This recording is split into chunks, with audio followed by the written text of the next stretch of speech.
Get it while it's hot. The Dude Mungus 3000. The monkey.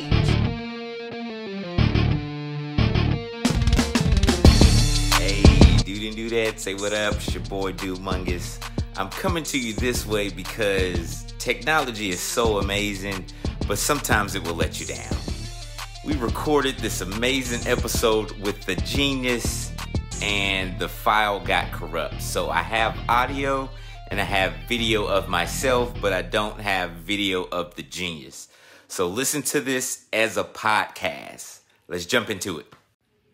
And then one last thing. If anything in the video looks funny, just please don't hold it against me. This technology, my computer's even acting funny tonight. I am trying to get this so perfect.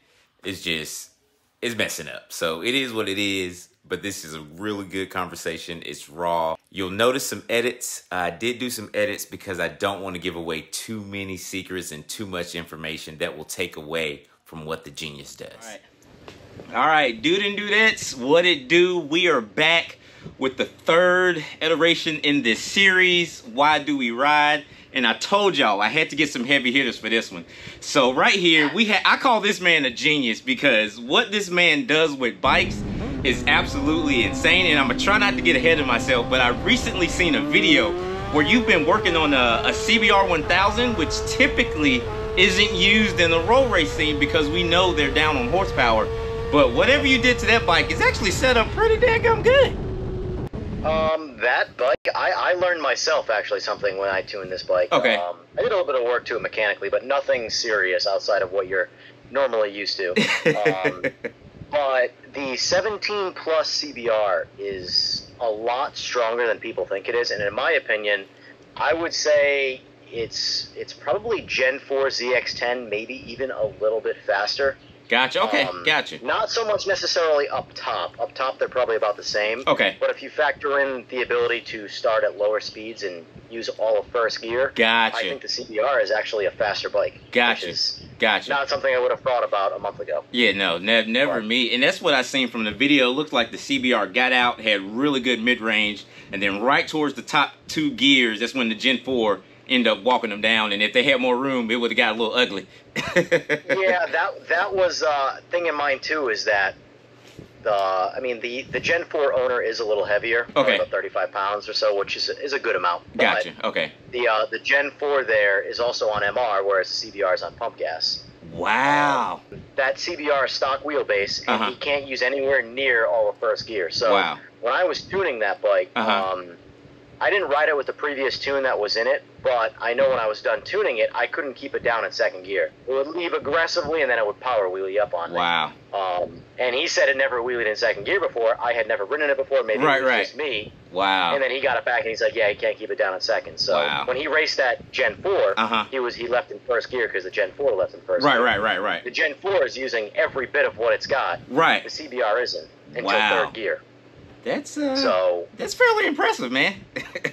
We'll see what we can do with that bike over the wintertime. I look forward to it because I'll always be the underdog guy in terms of I want to see the bike that shouldn't win. Right. If I can have my little hands involved with it, I want to. I'm down with that. But like the bike that's supposed to win, I never want to win. Right. If an H2 races a naturally aspirated bike, I never want the H2 to win. I really have to not like the guy on the naturally aspirated bike. Right. The H2 to win, you know.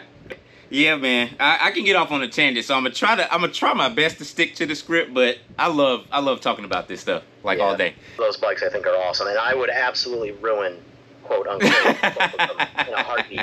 I love that shit. The more expensive the bike, the more I love ruining it. Right. Heck yeah. Look, man, they got potential, man, for this thing. Because something I've been getting a lot is I've been getting that whole road race takes no skill, and I'm just like, if you guys actually understood what went into it, it's more than just twisting the throttle. For some reason, that's what people think it is. Yeah, those are the first guys that lose. Yeah, they come out and they get spanked by everybody. Right, those exactly. Those guys. Yep. I can always tell whenever I go to a meet, I was like, yeah, this is not what you do. Even though I don't have one of the faster bikes, I'm just like, oh, I can tell. Your bike runs good though for what it is. For what it is, yeah, appreciate it, man. Appreciate it. You got to understand too. Your bike is down 20, 25 horsepower over these like the V4 and stuff. Right. And that's a considerable amount of power. So yeah. I mean, your bike runs good. Hey, that's man. for sure. Appreciate it, man. Appreciate it. I mean, I honestly, I'm like, I can never tell when I race something with the busa, like, and then it's so weird because like most recently I raced like Rowdy, on his R1 and stuff, and that was like a kill mode type race where he was out on kill mode, I was out on kill mode, and then I was able to beat him. And then he raced Brandon on his Gen 4 and beat up on Brandon's Gen 4 that was bad. And then he goes and races another setup 18 R1, the blue one, that he put up a video of Brandon. And he beats it badly, and that's a 125-pound kid. And I'm just sitting in my mind, I'm going like, is my busa really running that strong? Because, I mean, they don't make power, and I'm just, yes, it's light for a busa. Yeah, it is. I mean, my ZX-10 is 65 or so pounds lighter. Dude, it might be that torque, man. That torque just might be pulling you, boy. Holy crap. It's a combination of this. The secret to the busa is in the top end. Where they're special. Gotcha. You know? Unless, of course, you put a motor in them, and then they're just the fastest, you know. Then you got a different story, then. Yeah, exactly. All right, man. Let's dive into it so I don't hold up too much of your time, sir. As a disclaimer, this is an open platform. Give the answers how you feel them. There's no wrong or right answer. Just say what you feel, how you feel it, man. I have zero problems ever doing that. So. Okay, right. I give everybody that disclaimer. All right, man. So, number one, we got to dive into it. Before you started riding motorcycles, before you threw your first leg over a bike, what was it about motorcycles that made you, hey, I want to get on and ride these things? They just looked like fun. I guess you would say the whole, which is why a lot of people ride, is like the whole freedom of just enjoying riding a motorcycle. Yeah. I was in the cars, and I got way down the rabbit hole in cars, and realized quickly that to do what I want to do with cars, I don't make enough money. So I want to be as fast as cars than I am with bikes right now. Right. And that requires an amount of money that I have zero intention of ever making or spending. The first time I ever rode bikes was dirt bikes, and big boy dirt bikes either. They were just like, just the fun I had on kicking around by myself was fun, right. You know? And then I'm like, because I always, even when I played with cars, always wanted a sport bike, because I'm like, I just want to get a sport bike, whatever it was. And then one day I was like, when I got out of my last car, I was like, you know what, I got to get a bike now, because I want to say I was 27. Okay. I'm 34 now. Gotcha. And I was like, I need to get on a bike now, or I'm never going to do it. Right, gotcha, right. Get too old to the point where I don't want to experience it for the first time. Right. I'll have to wait till I'm like 60 to go through a, a one more life crisis. Right, yeah. But I think I was 27 when I got my first bike too. I waited. I was a little bit later. At the time, I had a few. Well, at the time, which were high horsepower cars, that was like around 350, 400. Back in the day, that was actually decent. Now that's like kind of normal or whatever. It's a waste of time. My last car was in 2014. I had an 800 horsepower Boss 302. Woo! And nice. At the time, that was like something. Yeah. You know. Now it's like, God, you don't even go to the fast car meets. Right. Exactly. Go race the daily drivers out there. Right. You know. Man, when I was playing with cars, 1,000 horsepower was like the staple of fast exactly. Now 1,000 horsepower is the bare minimum. Bare minimum, yeah, man. Yeah, let's go, man. We go kick it into question number 2. What was your first motorcycle? You owned it. This is mine. First motorcycle was a bike that I would recommend to pretty much everybody, and that was a BMW S1000RR. Gotcha, really? My first owned street bike was a BMW. Oh, I was in love with the BMW since 2010 when it came out. Yeah, At the point, my first one was a 2015. Gotcha. That bike was stock for, I would say, a full year, like bone stock. Really? And okay. Because at the time, like locally, there was just nothing that could touch me on that bike. Wow. And at the time, I just didn't give a shit. I was still learning bikes then. Right. Okay, gotcha. I think that was only 6 years ago. Wow. I still, to this day, I think the best BMW is a 15 or a 16. And I recommend that bike because between rider aids, between the super smooth throttle, it's a really hard... This is literally, you know, like if you can think and be like, well, I know if I do this, I might die. You're right. I'll just go like this. You're right. You can learn on it so easy. Whereas a lot of JDM bikes, I mean, as you've probably experienced, their throttle is a lot more like, oh my God. That's where it gets more dangerous, you know? Heck yeah. But obviously full tilt. Right. Completely different bike. Right, yeah. You have to knowingly do something to get to that, like, get to that throttle, yeah and I think and I tell people a lot and I think you were in the same boat. What helped me out when I jumped on my first leader bike, even though I had a 600 first, is I had some, I guess, I don't know, I call it throttle control, but I've had some horsepower cars, so I know how stuff can get away from you real fast. So just like you said, all right, if you do this, it's not good. You know, ease into it or something, you know what I mean? Yeah, exactly. And the funny thing is that I remember my first time, so obviously when I got the BMW, I had to go through it, breaking 600 miles of like 9,000 RPM rev limiter. So, right, yeah. So basically the bike was just off in its break-in stage, which, don't even get me started on break-ins, that's another tangent. So once it was finally unlocked, I did my first second and third gear, second through fourth gear hit the first time I ever do it. And I remember letting out at the top of fourth gear, just sticking my head up and going, that's it. Once you tuck in the bubble, you don't feel anything. You're like, you don't, it's really just a video game. Yeah. All right, man. Here we go. Moving right along. We go jump into the meat and potatoes of why I called you here today, man. Why is it that you ride, man? Why do you ride? I'm trying to think of how to start this wording here. Yeah. Obviously, I like the racing side of things. That's the competitive nature of me. I love racing. Being, I guess, decent at something makes it even more fun in terms of like, hey, look what I can do with this thing that I like doing. Riding for me started off with just like wanting to enjoy riding, but then it quickly turned into I want to race. Gotcha, I liked racing. And because that's ultimately where I came from with cars. It was always, even as a little kid, like my father was NASCAR, drag racing. Yeah. He would always be watching something related to some level. Slot car racing, I had, my father was the hobbyist of my family. That kind of trickled to me where he was the guy with model trains. He was the guy with the slot car track that wrapped all the way around the entire four-wall room, Yeah. Those were his hobbies. That kind of just always stuck with me and wanting to race. Gotcha. I would say for me, it's mostly I like racing. I am a very competitive person. I always have been. Gotcha. Even like with my scale board that I have on the wall. The only reason my bike is now 10 pounds lighter than it was in Detroit is because Rowdy got close to me on the board. I was like, screw it. Right. Mind you, whatever. If his bike was lighter, it was lighter. But I'm like, I'm going to put in some effort now. Right. Just for friendly competition. Oh, heck yeah. And that's the kind of nature of me. I'm overly competitive, but not in a crazy dramatic way. I like that. I always want to get to the peak of competition where it's friendly, and the second it toes over that line, I'm out. Dude, 100% facts, 100%. I agree. Like, it's fun, we do this, we will do a little smack talk here and there, but it's all, at the end of the day, it's friendly. And just like what you said, the second it gets to that point, it gets serious. I didn't ride bikes to have drama, bro. I didn't do that. I came out here to race and have fun, bro, or ride. I don't need any of that stuff, man.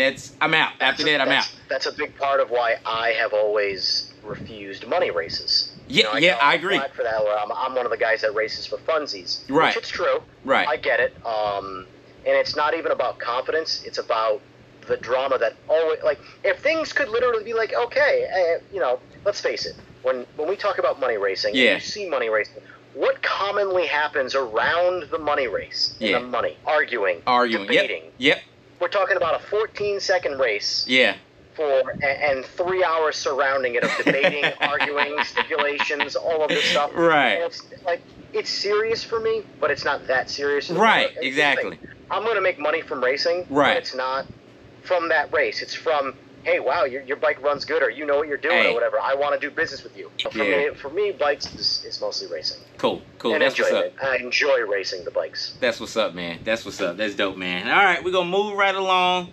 Number 4, we're getting towards the end, and you might have hit on this a little bit, but I just want to ask, because I am actually interested to know, what sparked the idea of, okay, I'm into motorcycles, Ejrperformance, let's make this a real thing. What kind of kicked that off? This is actually a good question, because it's something I commonly tell people, and some people might get offended. Yeah. But whatever, it's 2021, everybody's offended. Right. They are. I'm offended, you're offended. How's that? So, believe it or not, Ejrperformance, the name itself, was a troll from years ago. What? So, okay. it was always a joke. It was always a joke. So like friends of like we all played with cars. It'd be like I'm gonna go over to EJR because a friend of mine, Ray Leathers, he has a shop called Ejrperformance. Okay. And at the time, he was the only shop of our friends, right? And so whenever someone was like, "Oh, I'm gonna go to Evan's place," we're gonna go to Ejrperformance because those are my initials, obviously. Gotcha. Okay. And we're gonna whatever. I'm gonna do some work, and it would be like me, like I don't know, helping him work on something or something like that. You know. And that was the name was always a joke in that sense. I got into bikes. Then for a while there was always this accusation of he just speeds up his racing videos. Wow. You know? Yeah. That was a long time ago. That was when I first got going on it. After the whole that thing, and I got into bikes and started getting competitive, and people. This is before I did any traveling. I think the first time, Steve and the Cleveland Fast Boys at the time. Okay. This is kind of what kicked off our friendship. And I went and did a bunch of racing. At first, I raced his V4, beat up on his V4 with my ZX10, and then I basically raced anybody. And the only races I really had were H2s. Gotcha. All the naturally aspirated bikes. You know, I was just at that next level of. Gotcha. Right. Naturally aspirated racing. But rightfully so. They were mostly at the time. It was a lowered bike was like a max effort bike. Yeah. Like for example, your bike, the way it's set up right now, would be like a max effort drag bike. Oh wow. Because it's just because it's lowered and has a strap on it, you know. Wow. But and the thing too, like when another thing I did was when I first went to a single rotor on my bike. Yeah. Nobody was doing it. Yeah. The only person I knew that actually did it on the street was James Gill, or Trans Am guy. Okay, gotcha. And he said it's not bad. You lose a little bit of initial bite. Yeah. But the braking power is still there. You just have to squeeze the bar a little or the lever a little harder. Gotcha. And it's fine. Gotcha. You quickly get used to that. Yeah. So anyway, those are the things that I did at the time that nobody did. Now it's a bit more mainstream, so it's not as bad. So I got to stay up. I got to ruin it a little bit more. Right. Stay on top of the ruined bike name. You know. I decided to just start working on like local bikes here and there. Okay. And then. Because a lot of I would beat up on all, like, locally, I would say by locally, I mean, like, tri-state area. Right, gotcha, I remember, basically. Nobody, this is going back to my BMW, nobody could beat that bike. It was in a league of its own. And all it was lowered, extended, exhaust, had all three of its brakes, and a Bren tune. And nobody could touch that bike. Wow. Years later, the same thing was happening with the ZX10. Nobody could touch the ZX10. It was sort of like in a league of its own locally. The internet started taking over. I don't think I got serious about YouTube till 2018, maybe 2017 at the earliest, but probably 2018. Gotcha. And, 2018. It was 2018. It was when I decided to, all right, you know what, I'm going to clean my slate on YouTube, delete all my hocus pocus videos, because starting a YouTube channel and just uploading 100 videos, they're pointless videos. You're better off deleting all those videos than re-uploading them later on. Right. So, for over 10 years that I was playing around with YouTube. Oh my god! I had maybe 50 subscribers, and they were all people I knew. Right. Wow. And that would just, I should have not done that. I should have started then, because realistically, the big YouTube boom was 2010 to 2013. Yeah, man. Yeah. YouTube skyrocketed. I was active then, but not publicizing it. Gotcha. I still waited. Yeah. But now, starting on YouTube, is, as you probably know, you have some of the better videos out there. And you're still. I mean, I'm this big compared to like the big channels. Right. On YouTube. And I mean, shit, you could just open up boxes of things and have millions of. It's weird. YouTube is weird. It is. Like the motorcycle thing is such a hard thing to do because you put in all this effort and nobody watches because it's so niche. It's very tight straight line stuff. Right. Yeah. Exactly. Yeah. So, but yeah, no, I missed the bubble there. Like to this day, everybody calls me a YouTuber, and I'm not a YouTuber. I have an established YouTube channel. I put up videos. I put in effort when I make a video. Yeah. But I don't. I still call myself like a mechanic or whatever you'd want to call it. But I constantly get the whole, you got to get the YouTuber out here, and that's me. But I'm not. One day I was just like, I'm gonna make a poster or my banner, Ejrperformance, that I'm hanging in my garage, and I'm like, screw it, and at that point it just kept growing. Right. So what I tell people is this, that sometimes offends people. So YouTube, I got into a hobby. It made me start YouTube. Right. YouTube turned it into a business, and people being really shitty in this business turned it into a successful business. You know? And that's not pointing my finger at everybody, but I would say probably 99 of 100 motorcycle enthusiast shops or businesses are bad to everyone. Yeah. You know, and or they just do hack work or right. I do what I think is normal. Right. And a lot of people think it's better than, you know, but I have OCD. If I want something clean, I will go over the top on how clean it is. Yeah. But if I don't care about it, it's got cobwebs on it. I don't care. No, that's what I mean by selective OCD. I agree, man. The proof is in the pudding because what I tell a lot of people, and it's, again, it's no jab at anyone else, but the bikes I've seen that... What you say? Jab away. Jab away. Jab away. The bikes I've seen that you have touched have been daggum clean and pretty amazing, and every one of them runs solid. Now, every now and again, you'll catch somebody that start tinkering after you start tinkering, then you might have an issue. But when it leaves you, I mean, it's just, I can see it. I'm just like, he doesn't have to promote. Just look at the work he's done. Like, it's good stuff, man. Really good stuff. I appreciate that. Yeah.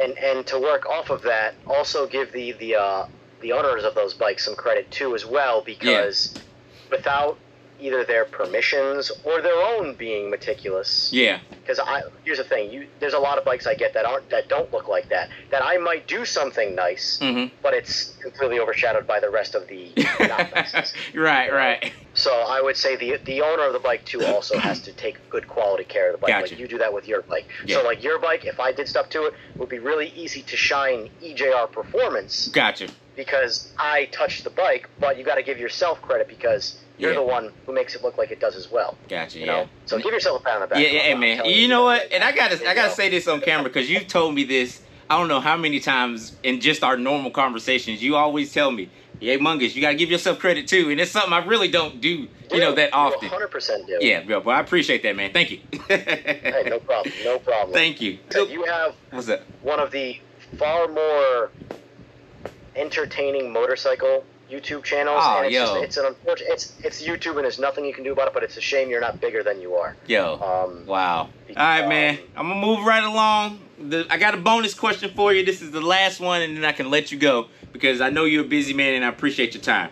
So we hit on this a little bit. Tron, which is your Gen 2 busa, has been coming along very well. From my understanding, this is your first busa, right?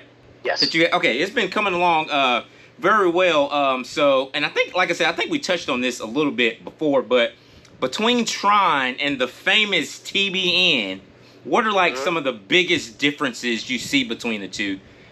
Without giving away any of your secrets or anything like that. Well, the biggest thing is got to be power band and where it makes its power. Okay. The busa is a stump puller, what I would call it, and it's just, at 3,000 RPM, 20, 30 miles an hour in first gear. And my busa has longer gearing than stock. They make a lot of torque. And the power they make at least 35 or so more foot-pounds of torque than every leader bike. And it makes it. The biggest thing is that it makes it really early in the power band. Okay. So stock gearing is very good on a busa. Okay. Because mine is so light, I've gone longer gearing and made it a 5-speed bike for half-mile racing. Gotcha. So when you rode it too, I don't even think you ever hit 6th gear. Because I didn't. Gear, yeah, 6th gear, I think the way I had the bike geared then was right around 200 miles an hour when you hit 6th gear. Gotcha. Okay, gotcha. It's designed more like I have it geared more like 6th is like kind of an overdrive gear and not so much a power gear. Okay, gotcha. But power band is number one. The comfort of the busa is unrivaled. Yeah. I've arguably made my busa more uncomfortable than a stock busa because although I think I've made the seat more comfortable, that is wildly subjective. Yeah. If I'm being completely honest with you, outside of TBN being the faster bike, I don't think there are any positives over the busa. Wow. I like the busa. Yeah. I really do. Gotcha. I like the 10. Right. And I'll get on my 10 and I'll get used to riding the 10 and I'll like the 10. Yeah. And then I'll get back on the busa and I'll just be like, I hate that 10. Yeah. I don't want to be anywhere near it. Yeah. Yes, if the 10 is the faster bike, I have to get on the 10 if I want to race like the killers. Right. Yeah. No, I agree. The busa, what surprised me is you hit on it with the comfort level, but it also could do the other stuff too. And I'm just like, in your bike, I was really surprised because yours was the first max effort busa I've ever been on. And I was like, holy crap. This is still comfortable. They don't ruin. It's the best thing I could say. No. So, no. The one thing I want you to re-ride the bike because at the time it did stop like shit. I had a cut rotor on it and I didn't like the cut rotor. Gotcha. I had a cut rotor and stock pad. Right. The stock pads are always bad. So I recently went back to a stock rotor and a good EBC race pad. Gotcha. It stops incredible. So the funny thing is I got used to the My Busa stopping. Yeah. Then I got on Steve 5-Up's yellow Busa, which has the Brembo upgrades from the factory. But it's still got the factory rubber lines, doesn't have steel braided lines. And all stock pads. That bike stopped terrible by comparison. Wow. Because everything in between the brakes. Right. Gotcha. He's got steel braided lines and he's got good pads. Now I'm sure it stops awesome. Right. But, wow. It was also carrying a little extra weight. Yeah. There are cruisers, Harleys, big bikes out there that weigh 900 pounds, have one front rotor, and it's half the size of our sport bike rotors. Wow. Yet they stop. Yeah, those bikes aren't doing well over 100 miles an hour constantly. I get that. Right. But it's hard to convince people because some people just will never be convinced. But I want you to ride my Busa again and review the braking. Okay, gotcha. Okay, gotcha. I want you to do it. Review whatever you want on the bike. Review whatever you want. But I'm saying focus on the braking because I cannot get over it. It stopped pretty bad when you rode it because of that cut rotor. You can feel it. You can feel it. You definitely can feel it. If you are here's the thing. If you're like a 150-pound guy, you might enjoy leader bikes better. Gotcha. It's a possibility. Yeah. But, I'm down a little bit of weight now, but damn it, when I was in Detroit, I was 200 pounds, and I can tell you, at 200 pounds, the Busa moved the weight. Like, it did not care. Yeah. I could put a passenger on that bike, and it doesn't care. Gotcha. You put a light passenger on that bike, the bike can't get out of its own way. It doesn't have the power where you would need it to move weight. Gotcha. So I'm going to take you up on that offer, sir. Do it, please do. To ride it You're again. more than welcome. I actually do have a question that you could add to your list of questions. Yes. Because it's something I want to tell you. But, that you could add. Well, the question would basically be, what would be your next bike? Like, what's the next bike? Because I know what my next bike is. And it just as long as because I noticed you've been showing all the new bikes. Yeah. I want to tell you. Yeah. So the newest bike, the bike that I've wanted since it came out already, it's been out for 1 year. Pretty obvious, probably.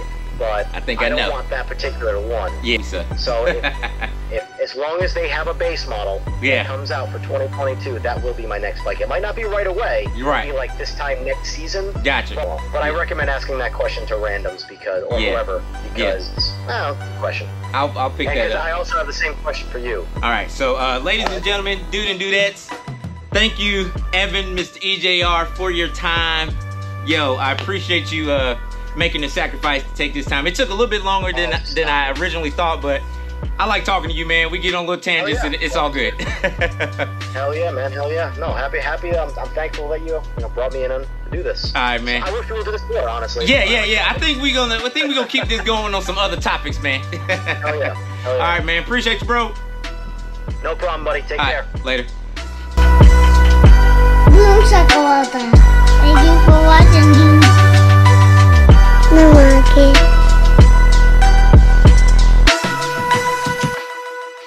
No market. Thank you for watching, dude. No market. Alright.